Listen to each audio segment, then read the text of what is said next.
말씀지기 이슬기 간사입니다. 어느덧 2021년 한 학기가 한 달 정도의 시간밖에 남지 않았네요.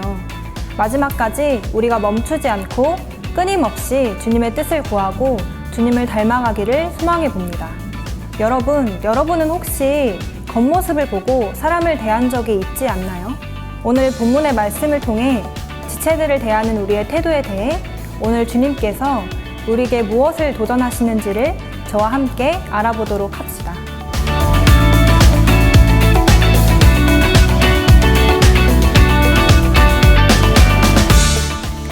사실 우리는 굉장히 본능적으로 사람을 딱 보는 순간 그 사람에 대해 평가를 하곤 합니다.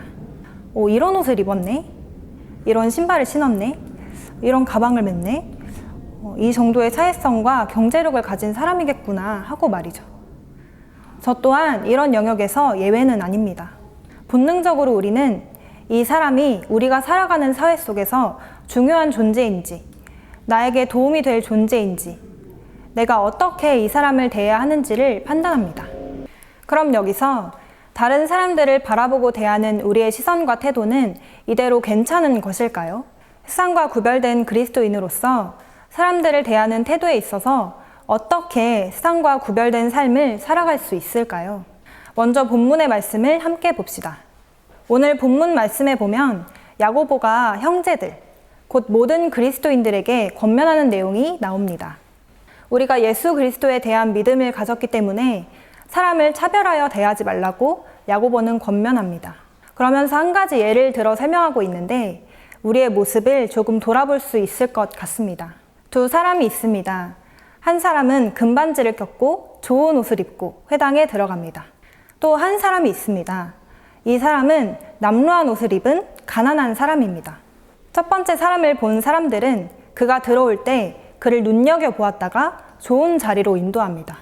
두 번째 사람을 본 사람들은 거기 서 있든지 내 발밑에 앉든지 하라고 이야기합니다. 사실 우리가 살아가는 세상에서 이런 모습을 우리는 어디서나 볼 수 있습니다. 세상 사람들은 눈에 보이는 것들을 가지고 사람들을 판단합니다. 예쁘고 잘생김, 경제적으로 부유함, 또 힘이 있어 보이는 사람들에게는 사람들이 쉽게 호의를 베풀게 됩니다. 중요해 보이는 사람들에게 괜히 더 조심히, 더 잘하려고 하는 것이 세상의 본능입니다. 왜냐하면 나에게 이득을 줄 수 있을 것이라는 생각 때문입니다. 그런데 오늘 본문의 예에서 보면 이런 세상 사람들의 모습이 하나님의 교회에서도 나타나는 것입니다. 세상과 구별되며 예수님의 가르침을 따르는 교회에서도 세상 사람들의 이해타산에 따른 차별의 모습이 보이는 것이죠. 사실 교회 안에서 부유한 자들을 대하는 태도에는 그런 이들의 헌금이나 지위가 교회에 유익이 되지 않을까 하는 생각이 숨어 있습니다. 그러나 이런 모습을 야고보는 오늘 본문에서 꾸짖고 있습니다. 이렇게 겉모습을 보고 사람을 대하는 것을 차별하는 것이며 악한 생각으로 판단하는 자가 되는 것이라고 말합니다. 주 예수 그리스도에 대한 믿음을 가진 우리는 사람을 차별하여 대해서는 안 된다고 야고보는 가르칩니다. 교회에 유익이 되지 않을까 하는 마음일지라도 겉모습과 조건을 보고 이에 타산을 계산하여 사람을 차별하는 모습은 내 이웃을 내 몸과 같이 사랑하라고 말씀하신 주님께서 주신 최고의 법을 지키지 않는 죄가 되는 것입니다. 우리의 모습을 돌아봅시다. 여러분도 혹시 교회 안에서 혹은 밖에서 사람들을 볼 때 있어 보이고 나에게 유익이 될 것 같은 사람들은 사랑하지만 소외되고 외면받는 사람들을 홀대하거나 외면하고 있지는 않으십니까?